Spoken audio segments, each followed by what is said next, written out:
Immediately after the drumming ceased, a voice said, "Please take a seat," over the loudspeaker. And as it did, two 60-foot canvases rolled down, framing the stage where the voice had come from. One was green and had pretty gold foreign lettering that, of course, I could not read. The other was white and was written in English, "Rally of the Sons." Just then, an 18 years young or so blonde-haired young man, all blue-eyed and wearing the same khaki uniform as the guys who let us out of our cages were each wearing, stepped forward. He gestured for all of the women who were on the yard, same as me, to take a seat. He then started speaking in some foreign language. I was like, not this bullshit again.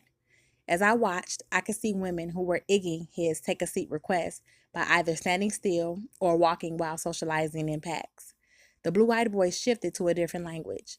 It must mean that when he gave the orders in a language each woman could understand is when she or they finally sat their asses down. I was already seated. I wanted all of the bitches to cooperate to make it easier for that nigga's army to find me. Eventually, whether or not their language was called out, all of the women caught on and sat down. When we were each seated, some of the young men, all in the same uniform, began moving up and down the rows of us, handing out a tiny paper package. You each are being given an earpiece that would allow you to hear and understand all that is happening in your own language.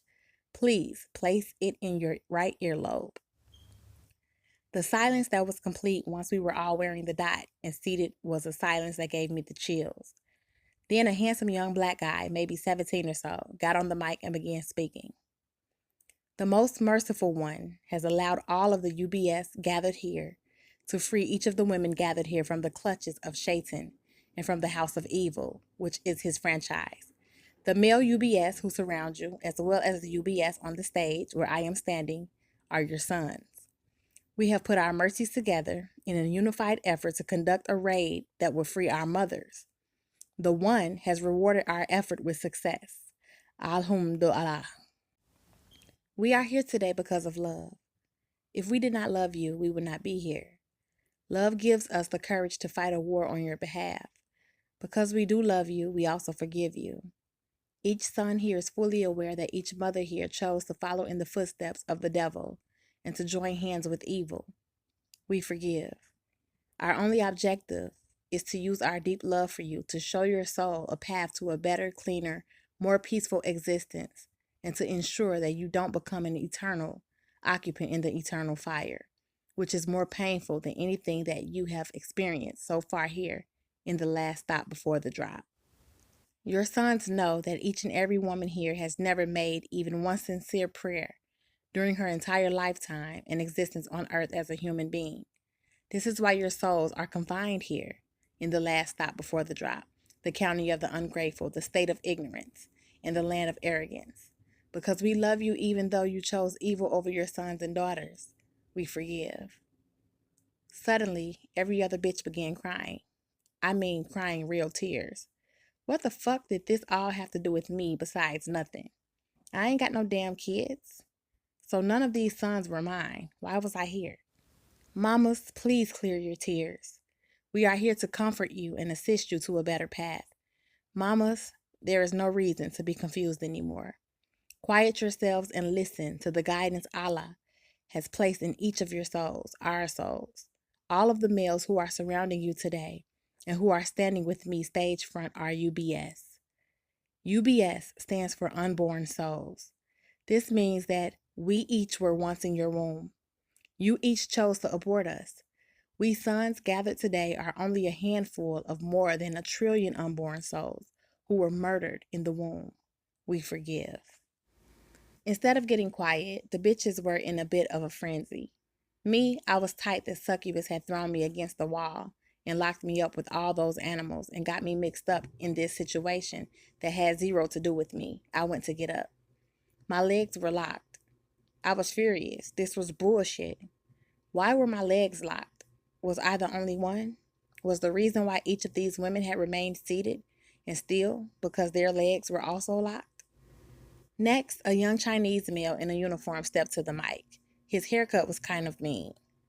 I never ever thought of any Chinese man as handsome. I never paid not one of them any attention whatsoever. The one on the mic was a good departure from the rest of them. Maybe the young ones were learning how to get in the groove with that fashion flow. If they wanted to be relevant, they better. Come to think of it, I've never been anywhere social and laid back with anyone Chinese. Like everybody in my hood, I have been to the Chinese restaurant. That's not a place where I would listen to or have a conversation with a Chinese person, though. I just tell them my order. They wouldn't say shit back either, not even thank you. They cook it, put it in the styrofoam container, staple it shut, then push it into a brown bag. They take my money first, then shove it forward. So even though my Brooklyn hood had the same Chinese takeout spots for all of the years we lived there, we didn't know not one of their names. We didn't ask. We didn't care. Niggas would push through the doors and bark out their orders. Wings fried hard, shrimp fried rice, none of that bok choy shit. Then, when it was time to pay, a nigga would put his money on the counter and say, "Come on, man, give me more napkins and soy sauce packets. Don't be so fucking cheap." That was the summary of the whole relation of hood niggas to Chinese people who've been in our hoods forever but remain strangers to us. Forced to listen, the Chinese guy said, "I am able to forgive because I know that my mother was never taught of the existence of the Most High. How could she know that there was a need for sincere prayer to the one who made her soul and the souls of all living beings? How could she break away from bowing down to every other powerless thing, a statue, her boss at work, her husband at home, her parents, her dead ancestors, a community leader, a politician, or bowing down to fear of the police, military might, the criminal syndicates, and the gun? These people may seem to have some form of power, but they do not have power over your soul. Only the one, maker of all souls, is all powerful. Only the one could have protected you from all of the evil you face on earth. But mother, you never asked the one. You never made one prayer. You asked all of the wrong people and things who you were taught to worship. But if you worshipped idols, money, men, governments, leaders, history, ancestors, material things, this is the reason you lost your protection from the one who made your soul and gave you life and who is the only real protection you have. It's time to stop.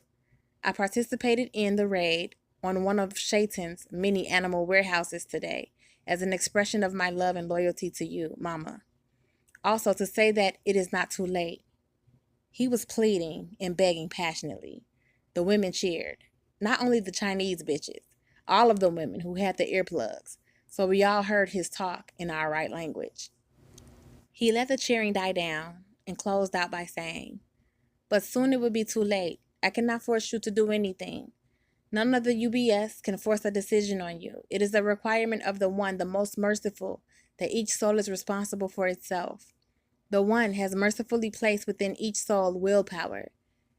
You have to will your choice into existence. You have to separate yourself from evil, even though it is so familiar to you. Then bow down in sincere prayer to the one who created all souls. La ilaha illallah." He ended his talk. I remember Bama Girl said that they mix some prayers into whatever language they are speaking in because it is a reminder and a better way to talk. He was applauded wildly. The Spanish male youth looked like any Puerto Rican from Brooklyn. He was handsome. Not as handsome as Papa Santiago, of course. This guy was obviously no gangster or hustler, even though he was strapped. He seemed very emotional. He held the mic with two hands and put it too close to his mouth. "Madre, don't worry, Mama. We love Jesus and we know you love Jesus. Your sons forgive like Jesus taught us forgiveness. I am here because I love you and because I want you to know that yes, Jesus was a real man. The Most High created the soul of Jesus. From even before the birth of Jesus, the Most High gave Jesus many gifts, mercies, and blessings. Of course, who was the mother of Jesus? It was Mary. The one also gave Mary many gifts and many mercies. Alhamdulillah. I'm sure Jesus was very grateful to have a mother like Mary. I know I would be so grateful too, Mama. The truth is, Mama, there is only one God. The one God has no partners and no children. The men who the one God created and gave mercies of great abundance to, such as Jesus, Moses, Abraham, are called prophets, not sons or daughters of the one God. I am saying this so that when you bow down to make your prayers, you pray properly and sincerely to the one. Many mothers are here today because they don't have anything in the right order. While on earth, they were sometimes saying good things, but living evil lives and making wrong choices. We forgive. Think of it this way. You are asking for help, but you are asking the wrong person. Jesus walks the walk that the one assigned him. Jesus was a servant to the one. I am a servant to the one. So are you, Mama. Jesus, while he was among the earth's living, forgave and forgave and forgave. The one and only God, however, is the most merciful and only all-powerful, maker of all souls, including all prophets, like Jesus, peace be upon him. The Spanish guy ended his talk. This time, he was the one in tears. The Indian guy had an outburst when he grabbed the mic from the Spanish dude. Ma, I wanted nothing more than to taste the meal that you prepared for me with the same amount of love that I have for you. Ma, there is so much that we UBS are not saying. They are hard words to hear, but I've learned that the truest words are hard for most to hear. But without the truest words, I fear that you will be part of the endless punishment, the eternal fire. I cannot bear to exist knowing that this is the end of your story. I cannot survive if you cannot survive. It would be unbearable. Ma, you see we are UBS. The meaning is unborn souls. All of the sons standing here today, the reason you do not recognize us as your sons is because you and each of the women here has aborted us before we could have the chance to be born. We were sucked and scraped out of the heaven that was your womb. Still, your sons and daughters who you chose to murder rather than give birth to still love you and we forgive. You know that idol who you place on the mantle is nothing. It is powerless. It cannot save you. And the time that you spent hating all of the people around you who worship the one and who refuse to bow down or praise your idols, it was all time wasted, hatred wasted, and it hurt your soul instead of the souls of the ones you hated. It became the reason that you are here, one stop before the drop. So, Ma, please, leave it all behind you now. Please, let's meet in heaven, inshallah. And I am still wanting to taste the dal and rice and paratha you prepare for me. Overwhelmed by his own words, he threw the mic down. It made a disturbing amplified noise and created a feedback. I thought it was foul play, saying that we cannot be forced to do anything, then breaking our legs so that we have no choice but to listen to all of this blah blah. Why ain't y'all looking for your fathers? A lady who was obviously an African American shouted. The sobbing thousands turned their faces towards her. I don't think the UBS on the stage could even hear her. 9 times out of 10, your bullshit ass fathers are the reasons we aborted you, she yelled, stirring up a commotion. One of the UBS from the side came forward. He handed her a mic so she could be heard by who I guess were the leaders on the stage. She repeated her words. Now 600 bitches were in an uproar cheering her on. And yeah, I might have aborted a couple of y'all, but what about the kids I did keep and raise? Raising them is how I figured out I better abort y'all. She laughed, and her laughter was amplified across the wide field. A white woman jumped up and took the mic after a small tussle. I think we have more women here today than sons, as you call yourselves. I think us women should all stick together. We need to push back against anyone who wants to tell us what to do with our bodies. Our bodies are our lives. And why would we need to worship some so-called God who wants to punish us for making our own damn decisions? He is just another man telling us what to do. Our bodies are our lives. Our bodies are our lives, she chanted, and soon most were chanting along with her. I reject that. I reject that, she screamed. Then the chanting of the crowd switched to, I reject that. I reject that. I reject that. One of the handsome black sons stepped forward and spoke. The focus of the raid that happened Earth hours ago was on our mothers. We sons used our combined mercies to make it happen. Most of our mothers have already received our mercies. And once we utilize the third mercy, it is our last chance to have any contact with you at all. Our strategy was to each use one mercy to address a large group of mothers all at once. We believed that if each mother saw how many women had fallen for the same evil and made the same choices, it would cause you to stop, think, reflect, and then choose the right path, which wasn't happening when we engaged you one-on-one. We sons also love our fathers. UBS are 85% love. For the UBS gathered here in this section, fathers are not the focus of today's mission. However, there are 1 trillion UBS, 1 trillion of us who have been aborted by our mothers who we forgive. The 350 sons gathered here today are only a handful. The majority of UBS are right now bowed in prayer, asking for mercy for their parents' souls. This battalion you see here are the UBS, working the west side of the last stop before the drop. There is another UBS battalion on the east side addressing fathers the same way we are addressing you, with the same truth that we are sharing here. Fathers will have only one way out of the last stop before the drop, same as you. They must humble themselves to the one who gave them life, same as you. There is no other way for all men, all women, and all civilizations. All of the pain that each of us from various nations have experienced, all of the evil, racism, hatred, and hurt, all of it was a test and a punishment for humanity's rejection of the one who created all, for humanity's lack of gratitude, as punishment to the arrogant, the bold, the niggardly, the spiteful, the forgetful, the worshippers of all that should never ever have been worshipped. And there are 5 UBS battalions at war in the air right this minute with the devils who are fighting to win back your souls, he explained, and that set off a loud clamoring of chatter among the women. I don't know if they were excited the way I was. It was just confirmed that that nigga was at war. He was fighting his way back to get me. That's the only reason he hadn't showed up yet.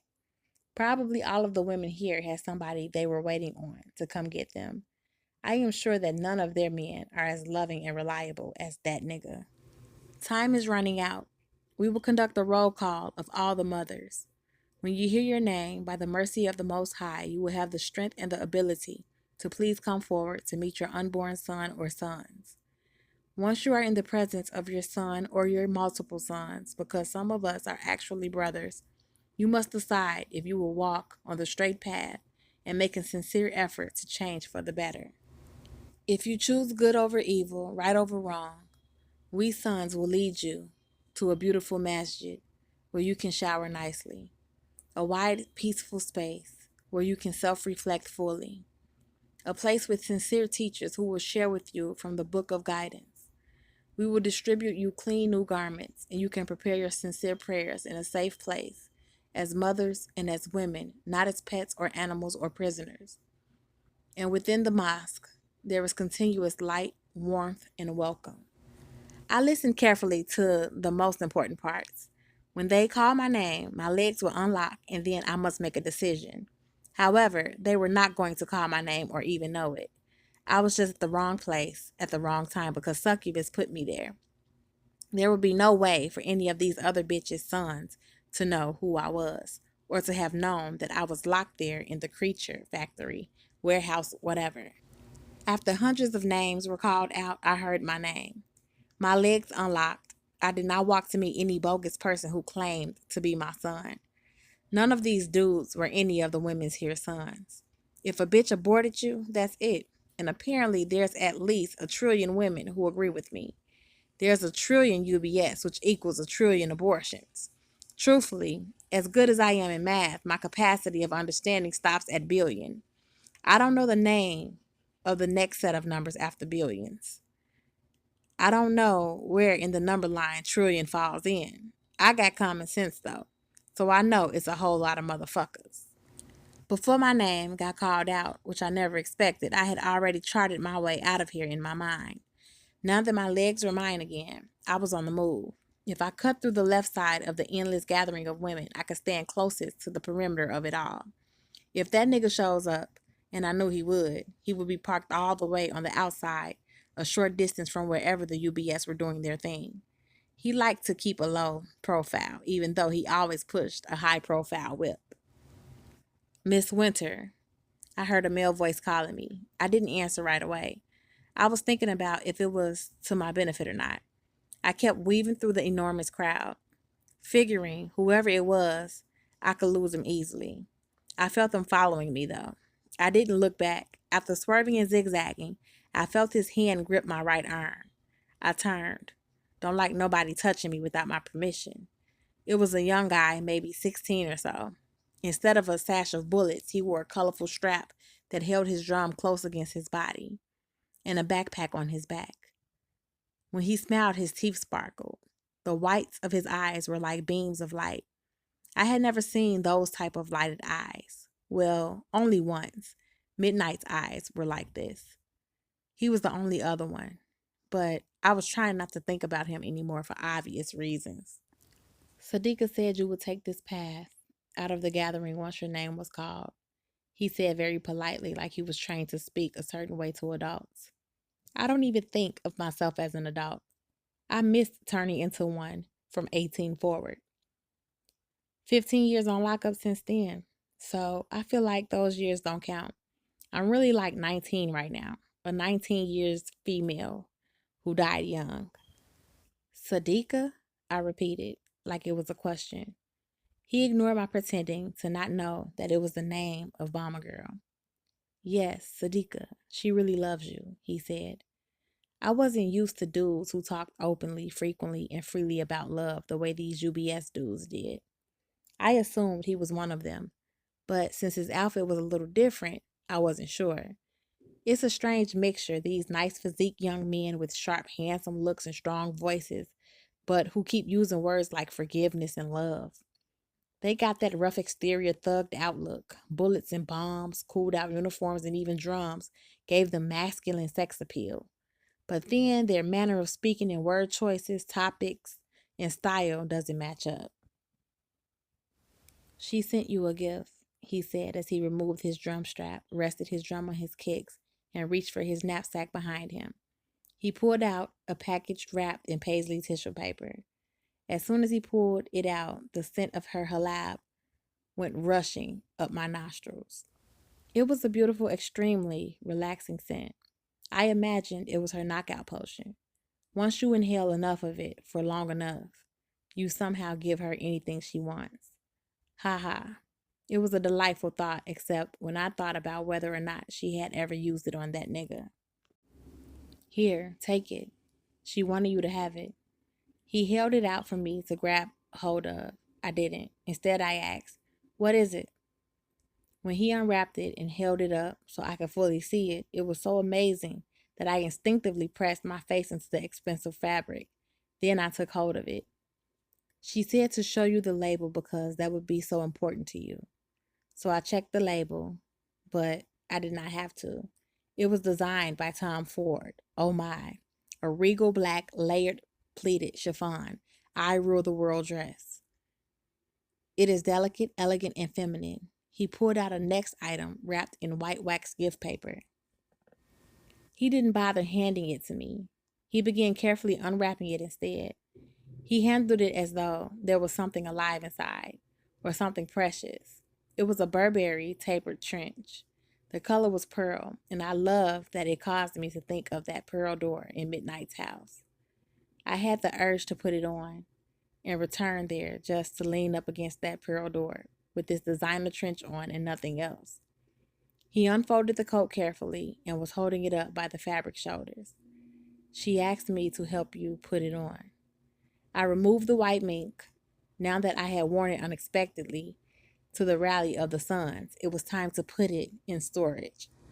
Only a broke bitch replays her fashion. No matter how expensive or limited edition it is, once you flash out in it and exhaust that one appearance, one event, day or night wearing it, lay it to rest. He pulled out a wide, taut fabric shopping bag and placed my mink in it. He sat the bag down and helped me to put on the pearl trench. It fit. It fit perfectly. He pulled one more thing from his backpack. I laughed as soon as I saw it. It was a pair of high-top black Prada kicks. Not what I would ever imagine matching up with the mean-ass dress and the badass coat. Sadiqa said she saw the most incredible pair of heels that seemed to be made for only your feet. But then she said she bought these kicks instead. They are more suited for you because you like to run away, according to Sadiqa, he said, looking into my eyes with his lighted eyes. I turned back towards the stage. The line of mothers going to meet their unborn sons was crowded, but there were many women who remained seated. Perhaps they were like me, wanted to leave what was done, done. She's not here at this event. She's on the south side fighting the devils. Me and him stood silent for a bit, even though we were surrounded by more than 1,000 people chattering and milling around, and of course the boom of the speakers as more and more women's names were being announced. Instead of saying thank you, which would have made me feel like I owed him something for delivering it, and owed her something for giving it to me in the first place, I asked him, "Are you her man?" "We are both UBS, Sadiqa and I. Because we are unborn souls, we cannot have the kind of man-woman relations that you and our father had." "Our father?" I repeated. "Yes, his name is Sean DaCosta, but you know him only as Boom." "I know your father," I said. "Of course you must. Sadiqa and I are twins. You are our mother. Boom is our father. You killed us both when you were 18, but we both love you and we forgive you." I dropped the shopping bag. Beep, beep. A midnight blue BMW 7 Series pulled up and sounded a powerful horn. It caught more than my attention, but the young drummer didn't turn back to see who it was. He was still staring at me. "Ma, let me help you put your kicks on," he said. I was like, "Ma." Still, I squatted. He moved his drum to the side. He removed his jacket and laid it on the ground for me to sit on. I sat.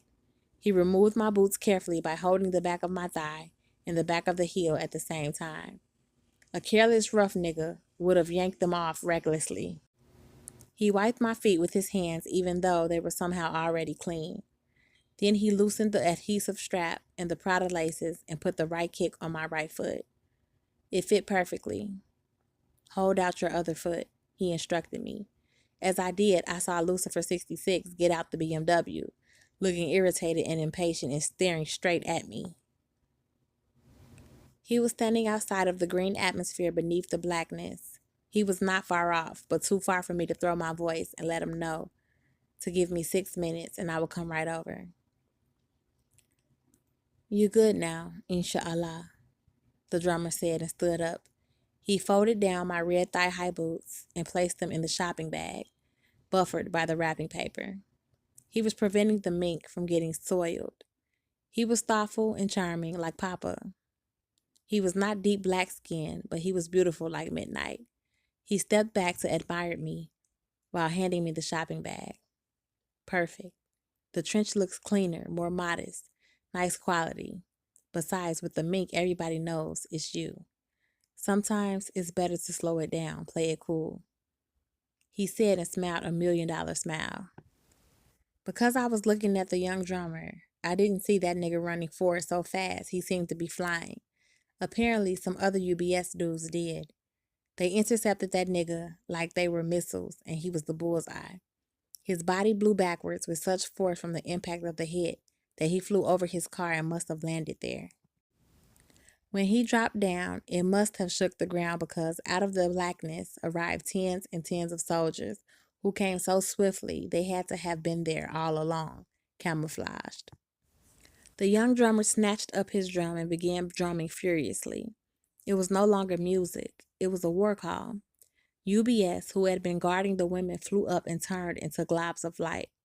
They attacked without hesitation the soldiers moving through the black atmosphere, who could hardly be seen because they were all black against a black backdrop. Obviously, the UBS could see them, though. When they hit one, it exploded. And in what would be called the sky, but it's nothing like the Earth sky, explosions were happening everywhere. The UBS were so fierce and aggressive, though, they never let one black soldier into the green atmosphere. Instead, they blew the black blobs up in their own black territory. Half of the 600 women were way across field from the lineup to meet their sons and to decide which path they would travel on. I was where the action was. A whole bunch of bitches still seated in the field were just staring up like they were watching the fireworks display at Universal Studios. I calculated that the ground was safe except for the falling flames that landed, creating patches of fire on the black side.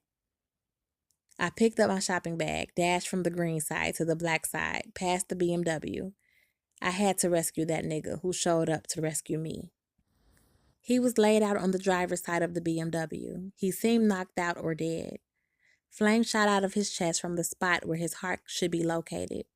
I grabbed the white mink out of the shopping bag and threw it over the fire. When it didn't put it out, I picked it back up immediately and used it to swat the flames. After I got rid of the flames, I tried to drag him into the whip. His body was way too heavy. I smelled her halab. Stars suddenly rained down, and she appeared standing over me as I tried to drag my forever nigga. "Help me lift him," I said. "Are you pretending that you do not understand?" she asked me, with her hands balled into fists and seated on her waist. I didn't say shit back. "Just admit that you have been making some awful choices and fleeing from the ones you should embrace, and embracing the ones whom no one should ever embrace. Just will your existence to change. Make one simple, sincere prayer to the Most High. Say La ilaha Allahua and ask for mercy on your soul. A ride or die bitch doesn't kick a nigga when he's down. She never abandons her guy. That's why I was in the driver's seat speeding into darkness in the 7th series. I flipped it in my favor. Sadiqa helped me pull that nigga into the back seat. In exchange, I told her I'd think about how I wanted to use my willpower. She reminded me that the third mercy was her last. If you don't see the light on the third mercy, it is the painful end to our relationship and to your salvation, I believe, she warned. I didn't have directions or navigation to the firehouse, but I knew how to drive, and I remembered to just speed through a long black tunnel for a long time till we reached a steep hill. Downshift and speed down. So I did it.